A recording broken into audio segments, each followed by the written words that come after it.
ఈ నదుల పాపాలు తీర్థముల పాపాలు తొలగించే ఒక మహాపురుషుడున్నాడు, వాడి వల్ల ఈ పాపాలు తొలగుతున్నాయి. పూర్వం నీకొచ్చిన ఈ అనుమానం నదులకు కూడా వచ్చింది. నదులన్నీ కలిసి ఒకసారి బ్రహ్మదేవుడి దగ్గరికి వెళ్ళాయి. గంగా, యమున, సరస్వతి, నర్మద ఇటువంటి మహానదులన్నీ కలిసి ఒకసారి బ్రహ్మ దగ్గరికి వెళ్ళి, బ్రహ్మదేవ, రోజు కోటాను కోట్ల మంది పాపాత్ములు మాలో స్నానాలు చేస్తున్నారు, చెయ్యరాని పాపాలు చేస్తున్నారు, వాటిలో ఈ పాపాలన్నీ మేము సేకరిస్తున్నాం, ఈ పాపభారం తొలగించుకోలేక ఏడుస్తున్నాం, మేము కూడా నల్లగా కుళ్ళిపోతున్నాం, మా పాపానికి ప్రాయశ్చిత్తం ఎలాగా అంటే అప్పుడు ఆయన చెప్పాడు, భూలోకంలో ఒక గురుభక్తుడిని చూసుకుని వాడి కాళ్ళు కడిగి ఆ నీళ్లు మీరు తాగితే ఇక మీ పాపాలన్నీ పోతాయి. సూర్యోదయము నుంచి మళ్ళీ రాత్రి 12 దాకా ఎంతమంది స్నానం చేసినా ఆ పాపాలన్నీ సేకరించండి. అర్ధరాత్రి 12 గంటల వేళకి మీరు గురుభక్తుడి దగ్గరికి వెళ్ళండి. మంచి గురుభక్తి కలిగిన వాళ్ళ కాళ్ళు కడగండి, ఆ నీళ్లు నెత్తి మీద చల్లుకోండి. వాళ్ళ బొటన వేళ్ళు కడగ్గా వచ్చిన నీరేమో తీర్థంగా తాగండి, మీ పాపాలు పోతాయి. మళ్ళీ పొద్దునకల్లా ఫ్రెష్, మళ్ళీ సాయంత్రానికల్లా హుష్ అనగానే అంతటి గురుభక్తుడు భూలోకంలో ఎక్కడున్నాడు అని అడిగాయట నదులు. అతడే కుక్కుట మహర్షి. అంతటి గురుభక్తుడు ఈ సృష్టిలో ఇక మరొకడు పుట్టడు. గురుభక్తి అంటే కుక్కుట మహర్షిదే. ఆయన శ్రీశైలారణ్యాల్లో ఇష్టకామేశ్వరి ఆలయ ప్రాంగణంలో రోజు ఉంటాడు. అక్కడ గురువుగారికి ఒక ఆశ్రమం కట్టి గురువుగారిని అందులో కూర్చోబెట్టి రాత్రి లేదు పగలు లేదు ఎప్పుడు గురుపాదాలు ఒత్తుతూనే ఉంటాడట. గురువుగారు మీరు ఏం చెబితే చేస్తానంటాడు. చాలామంది అంటారండి అన్నమాట, గురువుగారు మీరు ఆజ్ఞాపించడం చేస్తామని. నిజంగా ఆజ్ఞాపిస్తే సచ్చిన చేయరు. కానీ ఆయన అలా కాదు, ఎట్టి పరిస్థితుల్లో గురుపాదాలను అలా పట్టుకునే ఉంటాడు. అందుకని ఆయన కాళ్ళు కడగండి అనగానే వీళ్ళు రోజు వెళ్ళేవారట. ఈ నర్మదా మొదలైనవన్నీ మన పాపాలన్నీ సేకరించాక కుక్కుట మహర్షి యొక్క కాళ్ళు కడిగి ఆ నీళ్లు నెత్తిమీద చల్లుకుని ఆయన బొటన వేళ్ళు కడగ్గా వచ్చినటువంటి నీటిని తీర్థంగా సేకరించి తమ పాపాలన్నీ వదిలించుకుంటున్నారు వాళ్ళు. మీకు వీలుంటే పాండురంగ మహాత్మ్యం చదవండి. పాండురంగ మహాత్మ్యంలో ఒక గొప్ప గాథ ఉన్నది. పొండరీకుడని ఒక దౌర్భాగ్యుడు ఉన్నాడు. వాడు చేసిన పాపాలన్నీ ఇన్ని కావు. చివరికి కట్టుకున్న పెళ్ళాన్ని ఇంట్లోంచి గంటేశాడు, తల్లిదండ్రుల్ని తన్ని తరివేశాడు. అటువంటి పాపాత్ముడు ఒక రోజున భ్రష్టుడై అడవుల్లో తిరుగుతున్నాడు. అక్కడ ఓ తమాషా చూశాడు వాడు. ఒక 3 ఆడవాళ్ళు నల్లగా ఉన్నారు. వాళ్ళు ఒక ఆశ్రమంలోకి వెళ్ళారు. ఆ ఆశ్రమం అంతా శుభ్రం చేసి ఆశ్రమం ముందు ముగ్గులు పెట్టి ఆశ్రమం లోపలికి వెళ్ళి బయటికి రాగానే అందమైన స్త్రీలుగా మారిపోయారు. వీడు చెప్పారుగా పరమ నీచుడని. వెంటనే ఆ సుందరీమణుల దగ్గరికి వెళ్ళాడు ఈ పొండరీకుడు. ఓ సుందరీమణులారా, ఒంటరిగా భయం లేకుండా ఈ అడవుల్లోంచి వస్తున్నారంటే వీరు సామాన్య స్త్రీలు అయ్యి ఉండరు, మీ పేర్లు ఏమిటని అడిగాడు. అప్పుడు ఒక స్త్రీ నా పేరు గంగా అంది, 2 ఆవిడ యమున అంది, 3 ఆవిడ సరస్వతి అంది. అబ్బో మంచి పేర్లే, 3 వేళలా తాకి తరించవలసిన పేర్లే, రండి మీరు నాకు కావాలన్నాడు. వాళ్ళు వారు దౌర్భాగ్యుడు ముట్టుకోకురా అంటే వినిపించుకోకుండా అందులో ఒక స్త్రీని గట్టిగా పట్టుకున్నాడు. ఈ పరమ పాపాత్ముడు తగలగానే ఆ స్త్రీ మళ్ళీ నల్లగా వికారంగా మారిపోయింది. ఓరి పరమ దౌర్భాగ్యుడా, కుక్కుట మహర్షి ఆశ్రమం దగ్గర నువ్వెక్కడ దాపురించావురా, మాకు దిక్కుమాలిన వాడివి. ఆ లోపల ఉన్నవాడు కుక్కుటుడు, నువ్వు దిక్కుమాలిన వాడివి. మేమెవరం అనుకుంటున్నాం? మేము 3 గంగా యమున సరస్వతులం. అప్పటికీ ఆ మూర్ఖుడికి అర్థం కాల. అంటే మేము గంగా నది, యమునా నది, సరస్వతి అని చెప్పాయి. నీలాంటి పాపాత్ములు రోజు మాలో స్నానాలు చేసి సకల పాప పరిహారార్థం గంగా స్నానమహంకరిష్యే, యమునా స్నానమహంకరిష్యే, సరస్వతీ స్నానమహంకరిష్యే అని సంకల్పం చెప్పుకొని ములుగుతూ ఉంటే మీ పాపాలు మాకు తగిలి మేము ఇలా నల్లగా అయిపోతున్నాం. ఈ పాపాలు తొలగించుకోవడానికి బ్రహ్మదేవుడి ఆజ్ఞ ప్రకారం కుక్కుటుడి యొక్క ఆశ్రమంలోకి వచ్చి ఆయన కాళ్ళు కడిగి ఆ నీళ్లు నెత్తిమీద జల్లుకుని ఆయన బొటన వేళ్ళు కడగ్గా వచ్చిన నీరు తీర్థంగా తీసుకుని మళ్ళీ పవిత్రులమవుతున్నాం. అందుకే రాత్రి 12 గంటల నుంచి 3 గంటల వరకు మేము నదులుగా ఉండం. ఇప్పుడు అర్థమైందా మీకు? రాత్రి అందుకే 12ంటికి స్నానం చేయకూడదు. రాత్రి 12 అవగానే ఆ నదులు తమ శక్తుల్ని ఉపసంహరించుకొని రూపం ధరించి నదిలోంచి బయటకు వచ్చి కుక్కుటుడి దగ్గరికి పోతాయి. 3 దాకా ఆయన ఆశ్రమంలో సేవలు చేసి ఆ తర్వాత ఆయన ద్వారా పవిత్రలై మళ్ళీ తిరిగి నదిలో ప్రవేశిస్తాయి. అందువల్ల అర్ధరాత్రి 12 నుంచి తెల్లవారుజామున 3 వరకు నదిలో స్నానం చేస్తే నదిలో దేవత లేదు గనక ఆ నదిలో అంతఃపూర్వం ఉన్న పాపాలు కూడా మనకు చుట్టుకుంటాయి. అందుకని ఎప్పుడు ఎట్ ఎనీ కాస్ట్ 12 to 3 మనం స్నానం చేయకూడదు. 3 దాటాక స్నానం చేస్తే మళ్ళీ ఈ నది అందులో ప్రవేశిస్తుంది. అది కూడా ఎలాగా? పాపాలు తొలగించుకుని పవిత్రంగా. అందుకే బ్రాహ్మీ ముహూర్తంలో నదీ స్నానం చెయ్యండో వయ్యని ఎందుకన్నారు మరి? తెల్లవారుజామున గోదావరిలో స్నానం చేస్తే అప్పుడు అది ఫ్రెష్గా ఉంటుంది. పాపాత్మల పాపాలన్నీ కుక్కుటుడికి ఇచ్చి వచ్చాయన్నమాట అవి. అప్పుడు అవి పవిత్రంగా ఉంటాయి కనుక మనకి పుణ్యం వస్తుంది. అసలు కొత్త పాపాలు మనం ముందు వాటికి ఇచ్చేయచ్చు అనమాట. మధ్యాహ్నం అయ్యేసరికి కొంచెం పాపాత్మల యొక్క పాపాలతో ఎక్కువ శక్తి లేకుండా ఉంటుంది. రాత్రి అయ్యేసరికల్లా పాపం నీరసించి ఉంటుంది, ఎండైజేషన్తో ఉంటుందన్నమాట. అంటే పాపాలను జీర్ణించుకునే శక్తి తగ్గుతుంది. అందువల్ల ఎప్పుడు నదులలో ఎప్పుడు స్నానం చేస్తే పుణ్యం? ఉదయం పూట చేస్తే పుణ్యం. క్రమక్రమంగా శక్తి తగ్గుతుంది. అర్ధరాత్రి వేళ అసలు అందులో నదీ దేవత ఉండదు కనుక ఏ నదిలో అయినా గుర్తుపెట్టుకోండి, ఒక్క పుష్కరములలో మాత్రం ఇది నిషిద్ధం. పుష్కరాల కాలంలో కుక్కుట్టుడు అన్ని నదుల్లో ఉంటాడు, పైగా పుష్కరుడితో కలిసి. అందుకే పుష్కరాలకి విధి నిషేధాలు లేవు. మీరు ఆ 12 రోజుల్లో ఎప్పుడు స్నానం చేసినా పుణ్యమే. మళ్ళీ ఆ 12 రోజులే, తర్వాత కాలంలో మళ్ళీ ఆ శక్తి ఇక్కడ ఉండదు. అందుకే మళ్ళీ పుష్కరాలు దాటాక ఆ 12 రోజుల తర్వాత అర్ధరాత్రి స్నానం చేస్తే పెద్ద ఉపయోగం ఏమి ఉండదు. ఈ నదులు ఆ విధంగా ఎప్పటికప్పుడు మళ్ళీ తమ పాపాలు తొలగించుకుంటాయట. దీన్ని బట్టి గురుభక్తి ఎంత గొప్పదో ఆలోచించండి. గురుభక్తి కలిగిన వాడు నదీమ తల్లుల్ని కూడా పవిత్రలనుగా చెయ్యగలడు. అందుకే గురువులకి ఎదురు మాట్లాడకూడదురా బాబోయ్ అని చెప్పడంలో గొప్పతనం అది.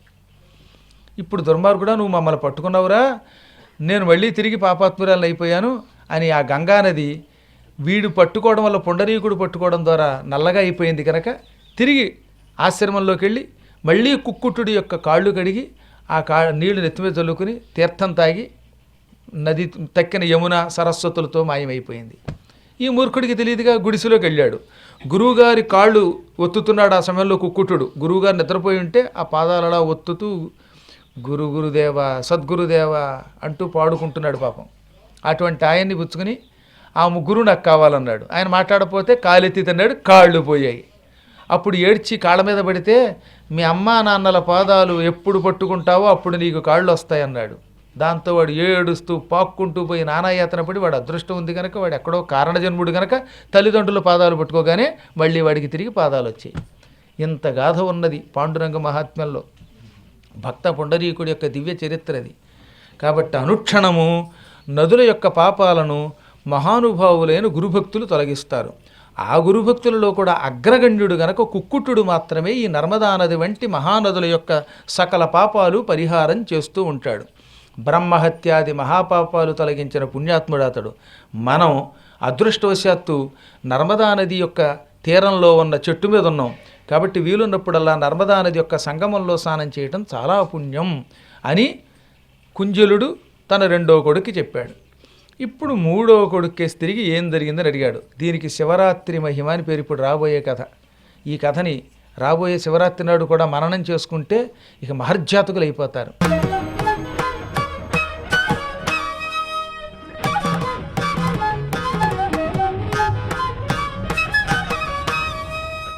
పద్మపురాణంలో చవన వృత్తాంతాన్ని మనం చెప్పుకుంటున్నాం. అనుక్షణం మనం గుర్తుపెట్టుకోవాల్సింది, చవనుడు తీర్థయాత్రలకు వెళ్ళి నర్మదా నదీ తీరములో ఒక మర్రి చెట్టు కింద కూర్చుని ఆ మర్రి చెట్టు మీద ఉన్న కుంజలుడనే పక్షి ఉజ్వలుడు, సముజ్వలుడు, విజ్వలుడు, కపింజలుడు అని పేరు కలిగిన తన కుమారులకి తీర్థయాత్రలు చేయమని బోధించి, వారు తీర్థయాత్రకు వెళ్ళొచ్చిన తర్వాత వాళ్ళు ఎక్కడికి వెళ్ళారో తెలుసుకుని వారికి వచ్చిన అనుమానాలు తీరుస్తూ వారి ద్వారా అవతల ఎవరైనా పాపాత్ములుంటే ఆ పాపాత్మలు తరించడానికి కూడా ఏదో ఒక మార్గాన్ని చెబుతూ వచ్చాడు. ఇప్పుడు ఆయన తన 3వ కొడుక్కేసి తిరిగాడు. మొదటివాడు ఏమని చెప్పుకున్నాం? ఉజ్వలుడు. 2వవాడు సముజ్వలుడు. 3వవాడు విజ్వలుడు. ఈ 3వవాడు తీర్థయాత్రలకు బయలుదేరాడు. బయలుదేరి, నాన్న నేను కూడా అందరిలాగే తీర్థయాత్రకు వెళ్ళాను, ఓ చోట ఓ తమాషా జరిగింది. మేరు పర్వతం దగ్గరికి వెళ్ళాను. మేరు పర్వత ప్రాంగణం అంతా ఆనందవనము అని పిలువబడుతుంది. ఎందుకంటే మేరు పర్వత ప్రాంగణంలో శివుడు నిరంతరం తిరుగుతూ ఉంటాడు గనక. అందుకని శివదర్శనం కోసం వెళ్ళాను. అక్కడ ఈశ్వరుడు కొన్ని వేల లింగాల రూపంలో దర్శనమిచ్చాడు. గంగానది కొన్ని వేల పాయల కింద ఆ కొండల్లో తలో పక్క నుంచి ప్రవహిస్తోంది. కొన్ని చోట్ల సెలయేళ్లుగా, కొన్ని చోట్ల వాగులుగా, కొన్ని చోట్ల అలకనందగా, కొన్ని చోట్ల మందాకిరిగా, కొన్ని చోట్ల భాగీరథిగా, కొన్ని చోట్ల యమునగా, కొన్ని చోట్ల గంగగా ఆవిడ పిలువబడుతోంది. హిమాలయాల్లోంచి యమున పుట్టిందిగా, అప్పుడు యమునోత్రి అనే స్థలంలో పుట్టి యమున అని పిలువబడింది.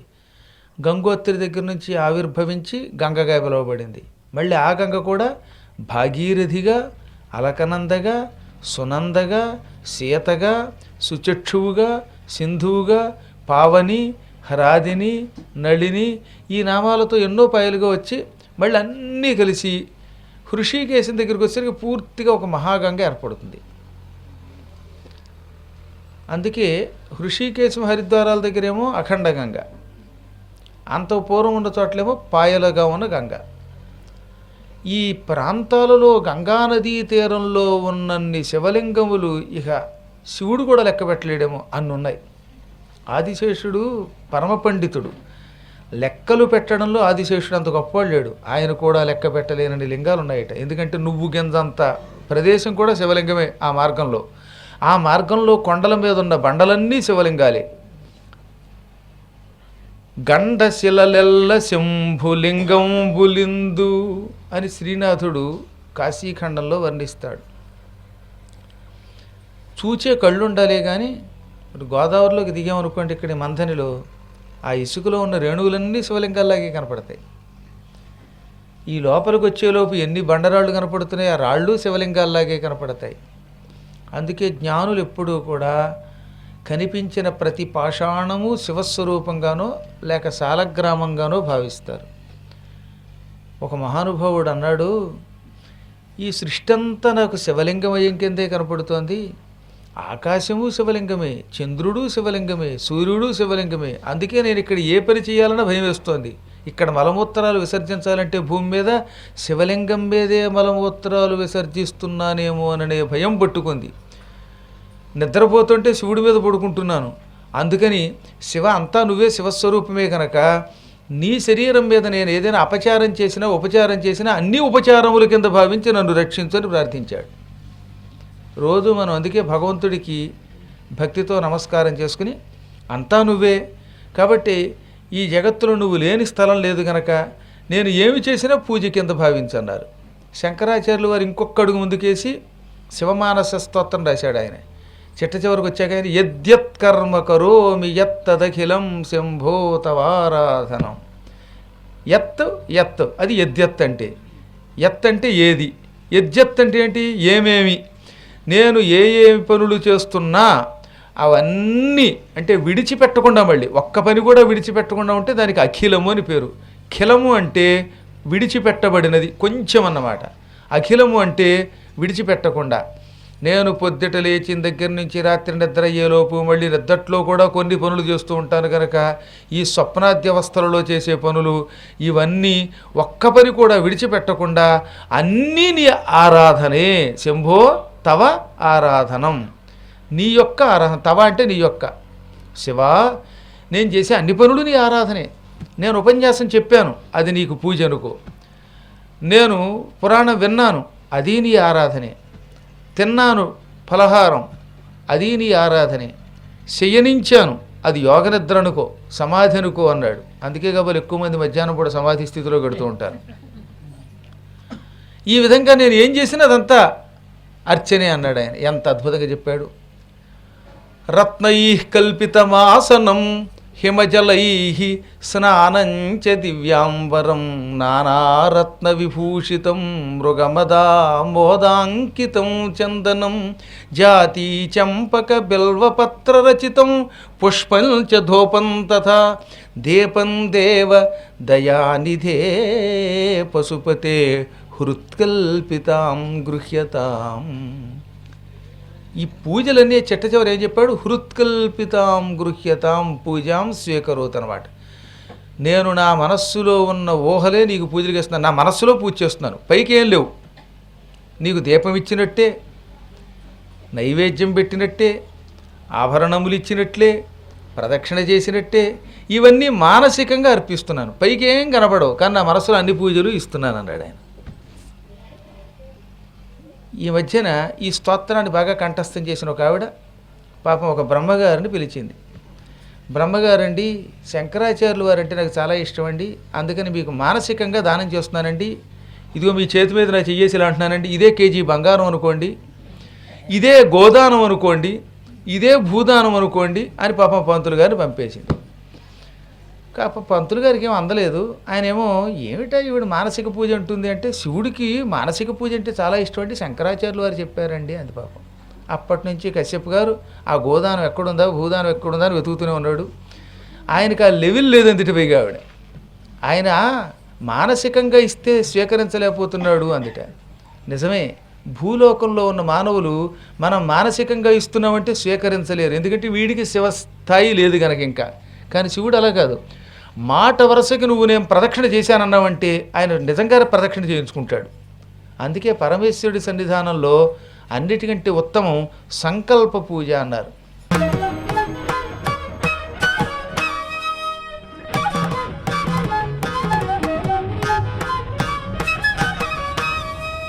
ఏమేమి అద్భుతం! సంచార పదయో ప్రదక్షిణ విధి స్తోత్రాన్ని సర్వాగిరౌ యద్యత్కర్మ కరోమి తత్తదఖిలం శంభో తవారాధనం. నేను ఏ అపార్ట్మెంట్ నుంచో ఇక్కడికి వచ్చాను, కాసేపు అక్కడి నుంచి ఇక్కడికి వచ్చేలోపు నడిచాను కదా, దీనికి సంచారం అని అర్థం. ఈ సంచారం దేంతో చేశాను? పదయోహో, నేను నా కాళ్ళతో అక్కడి నుంచి ఇక్కడికి నడిచి వచ్చాను. పదయోహ అనగానే రెండు కాళ్ళు అనమాట, ప్రతి వ్యక్తికి 2 కాళ్ళు ఉండాలి కాబట్టి. ఒక్కాలు ఉన్నవాడిని పక్కన పెట్టండి, ఇక్కడ సహజంగా లోకంలో ఉండే అందరి మానవుల గురించి చెప్పాడు కనుక. నేను నా 2 కాళ్లతో ఒక చోట నుంచి ఇక్కడికి నడిచి వచ్చాను. ఈ నడిచి రావడం ఉందే, ఇది నీ చుట్టూ ప్రదక్షిణగా భావించు. స్తోత్రాన్ని సర్వాగిరౌ, గీహి అంటే మాట, సర్వాగిరౌ అన్ని వాక్కుల యందు అన్నమాట. ఒక మాట కాదు, ఇక్కడికి వచ్చేలోపు ఎన్ని మాటలు మాట్లాడతామో మనకేం తెలుసు. ఏముండో తొందరగా నడవండి అంటుంది ఒక ఆవిడ, తొందరగా వెళ్ళి చేసేది ఉంది అక్కడ, పలహారం టైంకి పెడదామని ఒక ఆవిడ అనొచ్చు, సాయంకాలం వేళ హారతి సమయానికి పెడదామని ఒకళ్ళు అనొచ్చు, అక్కడికి వెళ్ళాక వెనక వైపున్న కుర్చీలో ఆయనకి కనపడకుండా నిద్రపోతే గొడవ ఉండదనొచ్చు ఒకళ్ళు. ఇలా ఏం మాట్లాడినా సరే ఈ అన్ని వాక్కుల యందు ఏమున్నాయి? స్తోత్రాలు ఉన్నాయని భావించు. నేను మాట్లాడిన వాగుడంతా నా పనికి మాలిన వాగుడో పనికొచ్చే మాటలో ఇవన్నీ నీ స్తోత్రములనుకో. నిద్రా సమాధి స్థితి, నేను ఒకవేళ పొరపాటు నిద్రపోతే అది సమాధి కింద భావించు. ఇంత గొప్ప అపూర్వమైన ధ్యానం ఈ సృష్టిలో ఇంకెవడూ చేయలేడు, అదొక్క శంకరుడి వల్లే చెందింది, శంకరుడు మాత్రమే చేయగలడు. అందుకే జ్ఞానులు అనుక్షణం భూమి మీద ఏ పని చేసినా సరే అదల్లా శివుడికి ఒక స్తోత్రము ఒక అర్చనో అనుకోవాలన్నమాట. అందువల్లే ఈ 3వ వాడు విజ్వలుడు అక్కడున్న ప్రతి లింగాన్ని చూచి పులకించిపోయి ముక్కుతో నీళ్లు పట్టుకొచ్చి వాటి మీద పోసి అభిషేకం చేశాడు. అప్పుడు జరిగింది అక్కడ ఒక తమాషా. ఒక పెద్ద వటవృక్షం ఒకటి ఉంది అక్కడ, చాలా విశాలంగా ఉంది ఆ మర్రి చెట్టు. ఆ మర్రి చెట్టు చుట్టూతో ఒక బండరాతితో ఎవరో చప్టా ఏర్పాటు చేశారు. అంత పెద్ద బండరాతిని చక్కగా మర్రి చెట్టు చుట్టూత అమర్చిన మహాత్ములు ఎవరో తెలియదు. ఏ సిమెంటుతోటి అంత బాగా చేయలేరట, అంత నున్నగా తయారు చేశారట. అది బండరాతి మధ్యలో నుంచి చెట్టు మొలవడం వల్ల చుట్టూత ఎవరైనా చక్కగా అలా వచ్చిందా, లేక బండరాతి చుట్టూత మొక్కలు వేయటం కష్టం కనుక మొక్కొచ్చాక ఎవడైనా శిల్పి రాళ్ళు పట్టుకొచ్చి చక్కగా ఒకరాయి కోరాయి అతికించి దానినే చప్టాగా తయారు చేశాడా? అది ఆశ్చర్యంగా ఉందట. మొత్తం మీద చెట్టు చుట్టూత నున్నగా కూర్చోవడానికి సుఖంగా పనికొచ్చేటట్లుగా ఒకళ్ళిద్దరు కాదు, దాదాపు ఒక 100-150 మంది కూర్చోవడానికి పనికొచ్చేంత చప్టా తిన్నె ఏర్పాటు చేశారు ఆ మర్రి చెట్టు చుట్టూత. ఆ తిన్నె దగ్గర ఒక జటాజూటధారి కూర్చుని ఉన్నాడు. ఆయన శరీరం అంతా తెల్లగా ఉంది, ఒంటికి విభూతి పూసుకున్నాడు, బూడిద పూసుకున్నాడు, నెత్తి మీద మంచి జడలు ధరించాడు, జడల చుట్టూత రుద్రాక్షలు ధరించాడు, చేతులకు కూడా రుద్రాక్షలు ఏదో గాజులుగానో కంకణాలో ధరించినట్టు ధరించాడు, చెవులకి రుద్రాక్ష పోగులే, ఒక చేతిలో దండం మరొక చేతిలో కమండలం పెట్టుకుని మౌనంగా కూర్చున్నాడు. ఎక్కడెక్కడి నుంచో కొంతమంది సాధువులు వచ్చారు. ఆయన అనుజ్ఞ తీసుకున్నారు, కింద కూర్చున్నారు. అప్పుడు ఆయన కొంతమందిని కింద కాకుండా తన చుట్టూతో తిన్నె మీద కూర్చోబెట్టుకున్నాడు. కొందరేమో ఆయన పక్కనే కూర్చున్నారు, కొందరు కింద కూర్చున్నారు. గురువులు కూడా ఒక్కొక్కరి అర్హతను బట్టి ఒక్కొక్కరిని దగ్గరగా రమ్మంటారు, కొందరిని దూరంగా ఉండమంటారు, కొందరిని కుర్చీలో కూర్చోమంటారు, కొందరిని నేల మీద కూర్చోమంటారు, కొందరిని స్టాండ్ అని నిలబడమంటారు. ఎందుకంటారనేది ఆయా సందర్భాన్ని బట్టి ఆ వ్యక్తికి ఏది ఉపకారమో అది చేస్తారు. అలాగే ఆ జటాజోటధారి కూడా వచ్చిన వారందరినీ కూర్చోబెట్టాడు. అందులో ఒకడు అడిగాడు, స్వామి, ఈ మధ్యకాలంలో నేను నా భార్యతో పాటు చాలా తీర్థయాత్రలకు వెళ్ళాను. ఒక చోటకి వెళ్ళగానే హఠాత్తుగా నా భార్యకి ఒళ్ళంతా చర్మం చిట్లిపోయి, చర్మం మీద పగుళ్ళు వచ్చి, ఒక రకమైన పొడలు మచ్చలు వచ్చి, అందులోంచి రసి కారడం మొదలయ్యింది. దాంతో నా భార్య సిగ్గుపడి తీర్థయాత్రకు రాకుండా ఇక్కడికి దగ్గరలో ఉన్న రుద్రప్రయాగ అనే క్షేత్రంలో, నేను ఇంకెక్కడి నుంచి తీర్థయాత్రలు రాను, ఇక్కడే ఉంటాను, నువ్వు అన్ని చోట్లకి తిరుగు ప్రయాణంలో నన్ను తీసుకెళ్ళు, నువ్వు వచ్చేదాకా ఉంటాను అన్నది.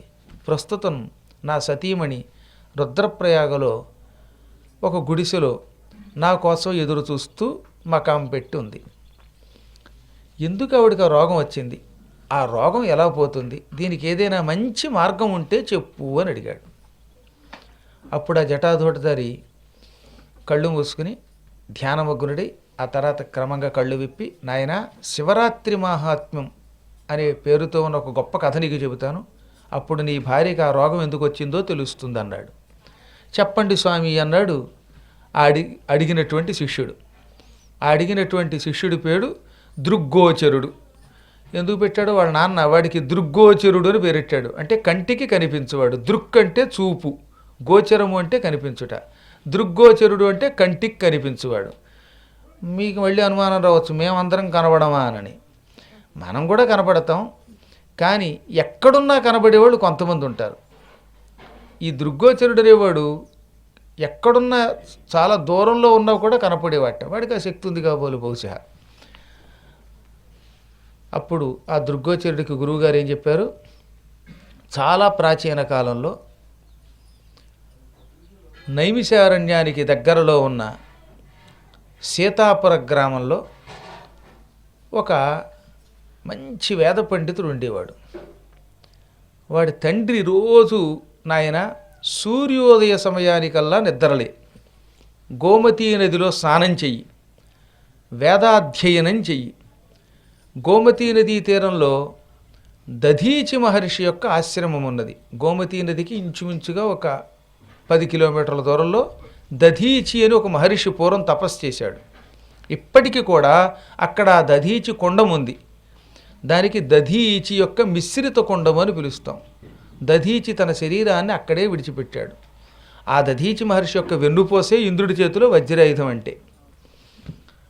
ఆ దధీచి మహర్షి ఆశ్రమంలో చాలా గొప్ప శివలింగం ఉన్నది. ఆ లింగాన్ని ఉపమన్యుడు అనే ఒక మహర్షి పూర్వం ప్రతిష్ఠించాడు. శివుడు ఉపమన్యుడనే మహర్షిని చాలా ప్రేమించేవాడు. ఎందుకంటే శివభక్తుల్లో అంతకంటే గొప్ప భక్తుడు మరొకడు లేడు. ఆ భక్తుడి యొక్క భక్తికి మెచ్చుకుని శివుడు తన ఆత్మశక్తిని హృదయంలో నుంచి వెలికి తీసి అందులో నుంచి లింగాన్ని సృష్టించి ఉపమన్యుడికి ఇస్తే, ఉపమన్యుడు ఆ లింగాన్ని దధీచి మహర్షి యొక్క ఆశ్రమ ప్రాంగణంలో ప్రతిష్ఠించాడు. ఇప్పటికి కూడా ఆ లింగం ఉన్నది. దధీచి యొక్క మిశ్రిత కుండం దగ్గరికి వెళ్ళినప్పుడు అక్కడ చూడొచ్చు. నైమిషారణ్యం వెడతాను, వెళ్ళినప్పుడు అక్కడ భాగవత సప్తాహం చేసినప్పుడు ఈ దధీచి మిశ్రిత కుండం ఇవన్నీ చూడొచ్చు మనం అనమాట. అక్కడ చాలా అద్భుతమైన శివలింగం ఉంది.